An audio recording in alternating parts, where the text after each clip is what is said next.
আসসালামু আলাইকুম আলাইকুম।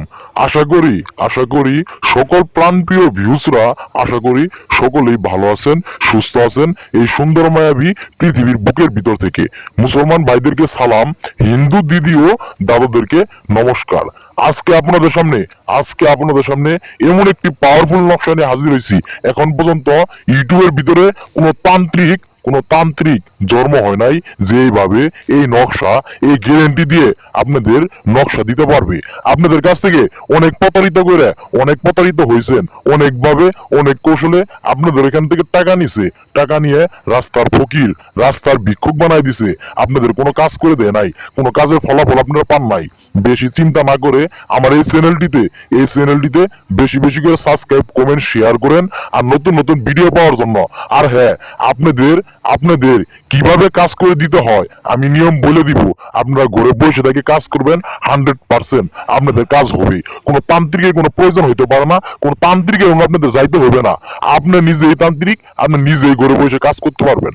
আর আমার এই নকশাটি হলো আজ থেকে 99 বছর আগের একটি বই থেকে সংগ্রহ করা এই নকশা। এই নকশাটি ইউটিউবের ভিতরে আমি গ্যারান্টিতে বলে দিতে পারবো, এই নকশাটি কোনো তান্ত্রিক জন্ম হইতে পারে নাই। এই নকশাটি আপনাদের মাঝে নিয়ে এসে হাজির হয়ে এই নকশাটি দিয়ে আপনাদের কাজ করে দিতে পারবো। এমন কোনো তান্ত্রিক জন্ম হয় নাই। যদি কোনো কবিরাজ, যদি কোনো তান্ত্রিক এরকম একটি নকশা দিয়ে আমাকে দেখাইতে পারে, আমি ইউটিউব চ্যানেলে আর থাকবো না।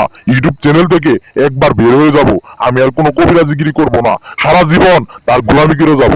আমার এই নকশাটি কোনো ইউটিউবার, কোনো চ্যানেলে কোনো কবিরাজ যদি দিতে পারে, আর আমি আপনাদের বেশি কথা না বলে মনোযোগ দিয়ে কথাটি শুনেন। আমি কথাটি বলতেছি, আপনাদের কোনো কবিরাজের ফোন দিতে হবে না, আর আপনি নিজে ঘরে বসে থেকে কাজটি করতে পারবেন। মনোযোগ দিয়ে নিয়মটি শুনেন। এই নকশাটি হলো যে কোনো ভাবিকে, যে কোনো খালাতো বোনকে, যে কোনো চাচাতো বোনকে, যে কোনো মামাতো বোনকে, যে কোনো পাশের বাড়ির বৌদিকে আপনি এটা দিয়ে বস করতে পারবেন, আপনি বুক করতে পারবেন। মাত্র 5 মিনিটের ভিতরে আপনার বিছানায় এসে হাজির হবে। একদম আগুনের মতন শরীর জ্বলা ধরবে। ঠিক এইভাবে আগুনের মতন শরীর জ্বলা ধরবে। আপনার কথা শুধু স্মরণ হবে যদি মনোযোগ সহকারে কাজটি করতে পারেন।